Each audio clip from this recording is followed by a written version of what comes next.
वो बहुत ही डिफिकल्ट काम है। अनावश्यक आपने तमाम करोड़ों लोगों को झोंक दिया है कि आप इस प्रोसेस से गुजरे हैं। बीएलए और बीएलओ जिस रूप में उनको काम सौंपा गया है, आप खुद खबरें पढ़ते होंगे कि आत्महत्या कर रहे हैं। लगातार आंकड़े आ रहे हैं, करीब 23 लोगों ने आत्महत्या कर ली है और 2 ने अटेम्प्ट टू सुसाइड किया है। तो तरह तरह की खबरें आ रही है। तो स्थिति स्पष्ट करनी चाहिए चुनाव आयोग को कि भाई ये स्थिति क्या बनती जा रही है, कैसे रोक सकते हो। आपने तो जल्दबाजी में इस काम को किया, इसका जवाब देना चाहिए चुनाव आयोग को। जो राहुल गांधी जी बार पूछ रहे हैं वो पूछ दीजिए। शिकायत करता है, मतदाता भी जाता है, तो उसकी ड्यूटी है कि वो जांच करके जवाब दे देवे। इतने तो करना उनको। तो जिस प्रकार का व्यवहार किया उसे अविश्वास पैदा हुआ। विश्वास पूरी तरह समाप्त हो चुका है चुनाव आयोग पर। हालात ऐसे बन गए हैं कि जिस प्रकार से एफआईआर शुरू हुई है 12 राज्यों के अंदर, और जितना कम समय दिया गया उसकी जरूरत क्या थी। 3 साल बाकी है अभी तो चुनाव के अंदर। आराम से आप ये एफआईआर भी करवा सकते थे, नंबर 1। और एफआईआर शुरू करने के पहले मेरा मानना है कि तमाम पॉलिटिकल पार्टियों को बुला के आप बात करते, भाई हम भी प्लानिंग कर रहे हैं, आप एक को सुझाव बताइए। वो सुझाव देते, वो सुझाव के बाद में आप अगर फैसला करते ज़्यादा माकूल रहता। सब सहयोग करते आपको और ये स्थिति नहीं बनती। अब सुसाइड क्यों कर रहे हैं? क्योंकि इतना प्रेशर है उनके ऊपर काम करने का, ऊपर से दबाव है, और ये स्थिति बनती आ रही है हर राज्य के अंदर। गुजरात में बन गई है, हर राज्य में बन रही धीरे धीरे। तो अभी वक्त है, 4 तारीख लास्ट डेट है। क्या ज्योति का आप 1 महीना भी निकाल दिया आपने, आप 2 महीने दे देते इनको। इस पर जवाब दे इलेक्शन कमीशन। जब सुनवाई चल रही है सुप्रीम कोर्ट में, ऐसा क्या आपको इंटरेस्ट है कि आप उसके बावजूद भी आपने इस काम को शुरू कर दिया? ये बहुत बड़ा क्वेश्चन मार्क है, और उससे बहुत बड़ा देश में चिंतित है लोग। और क्योंकि नाम जुड़ नहीं पाएंगे 4 तारीख तक। 9 को लिस्ट आउट हो रही है, प्रपोज लिस्ट उनकी। उस बार लंबी प्रक्रिया है नाम जुड़वाने के लिए। तो ये तमाम जो जिस प्रकार की प्रक्रिया अपनाई गई है, मैं समझता हूँ कि वो उचित तो नहीं है, और लोग उसे बहुत बड़े चिंता में आ गए हैं। सरकार में सीएस पंत को यहाँ लगाया गया था, वापस हटाया गया है। अब सरकार में क्या कुछ चल रहा है? ऐसा पहली बार हुआ है कि एसीएस टू सीएम पूरा कार्यकाल में मौजूद नहीं रहे, बीच में हट गए। टकराव जो देखा गया मतलब सरकार और ब्यूरोक्रेसी के बीच में, और कहीं ना कहीं कांग्रेस भी उस चीज को अभी तक पूछने की स्थिति में नहीं आई है। सरकार, जनता जो है वो समझ नहीं पा रही है कि किस प्रकार से सरकार चल रही है और किस प्रकार से ये टकराव जो है उससे जनता का नुकसान हो रहा है। ये 2 बातें अलग अलग है। एक तो आपने क्वेश्चन किया सीएस के बारे में, ये तो उनका प्रेरोगेटिव है, कौन सीएस है कोई नहीं रहे, उसमें हम क्या कमेंट कर सकते हैं। और कमेंट जो मुझे करना था दोनों को, पहले वाले सीएस और अब के वाले सीएस के बारे में, वो मैं कर चुका हूँ कि उनका अलग अनुभव था, इनका अलग अनुभव है। ये 20 साल या 17 साल के बाद आए हैं। नए सीएस आए लगभग 17-18 साल हो गए, 12 के। थोड़ा इनको फर्क पड़ेगा, तुलना करें तो मन। और दूसरा आपने क्वेश्चन किया शिखर अग्रवाल जी को हटाया गया, जबकि वो ये काम मेरा नहीं है। जो मुख्यमंत्री होता है वो लगाता है अपने प्रिंसिपल सेक्रेटरी को, किसको लगाया कब तक रखे उनके ऊपर होता है। उसके हम लोग कमेंट नहीं कर सकते। आपने कहा था, मुख्यमंत्री ने उसका जवाब दिया कि हमारी सरकार में भी अधिकारी यही थे। उन्होंने कहा कि देखिए, मैंने तो जब सरकार बनी थी इनकी, तो इन्होंने आरोप लगाए थे कि मेरे वक्त में अधिकारी सब भ्रष्ट थे जो अच्छी पोस्टों पर लगे हुए थे। तो मैंने कहा कि वो अधिकारी अब आप लगा रहे हो अच्छी पोस्टों पर, तो इसका मतलब आप झूठ बोल रहे थे, उस वक्त में माहौल खराब कर रहे थे। तो अब आप खुद लगा रहे। तो मैंने तो ऐतराज नहीं किया, मैंने उनको संज्ञान में लाया उनके कि आपने जिस प्रकार का माहौल बनाया कि अधिकारी गले जगह लगे हुए थे, उसका मैं जवाब दिया। नंबर 2, ये तो अधिकारी आज जवाब दिया मुख्यमंत्री ने कि तो सरकारी अधिकारी है, लगते रहते हैं, हटते रहते हैं। ठीक है, मैं एग्री करता हूँ उनसे। पर मैं उनको पूछना चाहूँगा, राजस्थान भर में जो योजना हमारी चल रही थी विकास की, वो आपने उसको धीमा कर दिया, बंद कर दिया, क्या कारण है ये तो बताएं। वो भी कोई मेरी योजना थोड़ी थी, सरकारी योजना थी, सरकार बदल जाती है तो योजना चलती रहनी चाहिए पब्लिक इंटरेस्ट के अंदर। क्या जवाब इनके पास में? बड़ी बड़ी इन्वेस्टमेंट हो गए वहाँ पर, उसके बाद भी काम आगे नहीं बढ़ पा रहा है। कई ऐसे एग्जाम्पल है, मैं उसके लिए अलग से प्रेस कॉन्फ्रेंस करूँगा।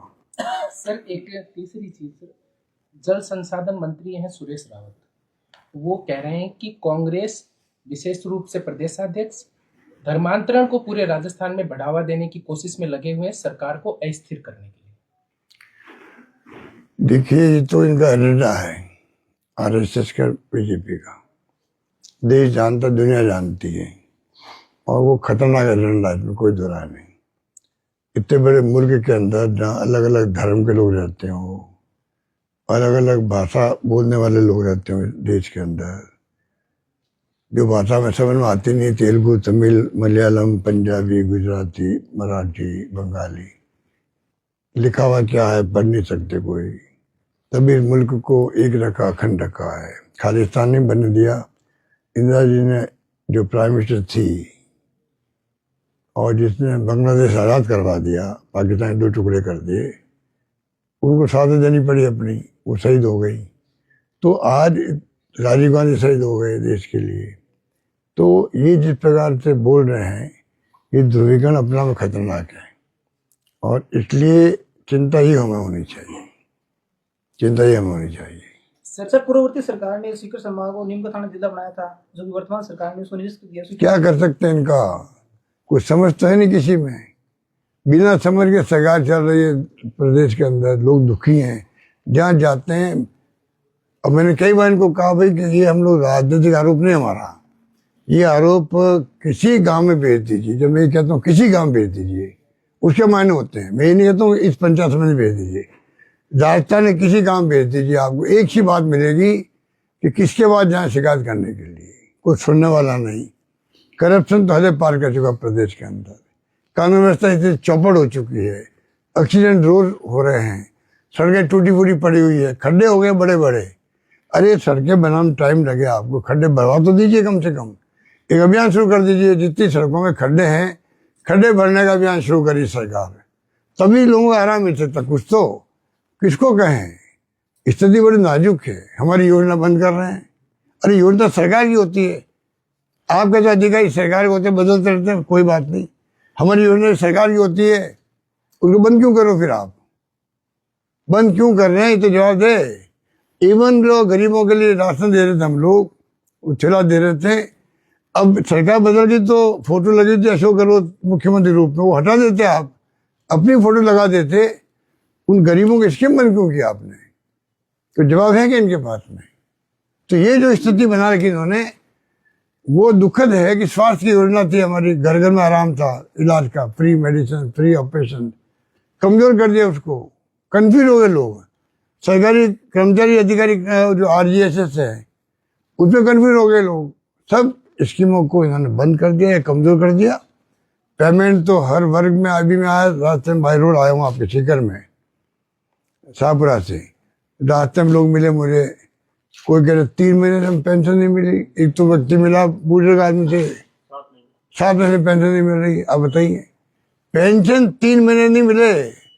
एक आदमी निश्चय दिन आ गया, साइकिल, वो क्या कहते हैं, ट्राईसाइकिल, वो कहता था मेरे को 3 महीने मैं क्या खाऊं। हमने उनको ऐसी मदद करने की कोशिश करी। कहने का मतलब ये स्थिति बनी हुई है, इस पर कौन ध्यान देगा? सब ठेकेदार जो भी डिपार्टमेंट के हैं, सबके पेमेंट रुके हुए हैं, हर डिपार्टमेंट पेमेंट रुके हुए। पेमेंट रुकेगा तो काम रुक जाएंगे। कहने का मतलब सरकार नाम की कोई चीज रास्ता में नहीं है। मेरा सेकंड लास्ट क्वेश्चन सर, निकाय के पंचायती राज के चुनाव जो है वो लगातार टल रहे हैं। लोगों में एक बड़ी ऊहापोह की जो स्थिति कही जा सकती है, असमंजस की स्थिति कही जा सकती है। इसको लेकर सर आप क्या, किस रूप में देखते हैं? क्योंकि राजस्थान में चुनाव तो तय सीमा पर होते आए हैं। होते नहीं आए हैं, कानून और संविधान के अंतर्गत भी आपको टाइम पे करवाना आवश्यक है। कई बार सरकारों ने प्रयास किए, हम लोगों ने एक बार प्रयास किया था जब स्ट्राइक हो गई थी कर्मचारियों की, तो हमने भी कहा था कि अभी कैसे इलेक्शन हो पाएंगे, पोस्टपोन करना चाहते हैं, तो हाईकोर्ट ने मना कर दिया। कई सरकारें गई है, सुप्रीम कोर्ट तक गई है। सुप्रीम कोर्ट ने कहा चुनाव तो आपको टाइम पे ही करवाना पड़ेंगे। अब यहाँ पे हालात देख लीजिए आप, जब मालूम है कि चुनाव टाइम पे करना आवश्यक है कानून की दृष्टि से भी, तब भी आप टाइम मटोल कर रहे हो। अब फिर नया आदेश आया हाईकोर्ट का, तो ये जो जिस प्रकार व्यवहार कर रहे हैं ना, ये मैं समझता हूँ कि लोग समझ रहे हैं और माँ कोई जवाब देंगे इनको लोग। सर, बीजेपी ने बिहार जीतते ही अब बंगाल की तरफ रुख कर लिया है। कांग्रेस की किस प्रकार की तैयारी है? क्योंकि जब टॉप 25 नेताओं की मीटिंग होगी, रणनीतियां बनेंगी, तो राजस्थान से अशोक गहलोत जरूर वहां मौजूद होते हैं।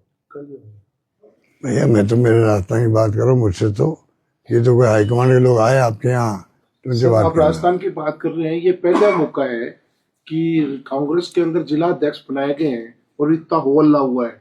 ये ऐसा इस बार इतना ज्यादा होल्ला कहाँ हुआ है? कुछ नहीं हुआ। देखिए बात सुनिए, प्रयोग एक नया प्रयोग था जिसमें आपने सफल रही प्रयोग करने में। परिवेश से भेजे आपने, हाईकमान ने, खड़गे साहब ने, राहुल जी ने, और सीनियर मोस्ट लोगों को भेजा है। पहली बार इतिहास में हुआ है। अशीबी जोशी जी है, हमारे पीसी बन रहे हुए थे, केंद्रीय मंत्री रहे हुए थे, एआईसी महामंत्री रहे हुए थे, उनको एक जिला दिया गया पंजाब का, तेलंगाना का दिया गया। एग्जाम्पल दे रहा हूँ। भरत सोलंकी मेरे साथ गुजरात में पीसी प्रेसिडेंट थे, केंद्रीय मंत्री रहे हुए थे, उनको एक जिला दिया गया कोटपुतली का आपका पड़ोस में ही।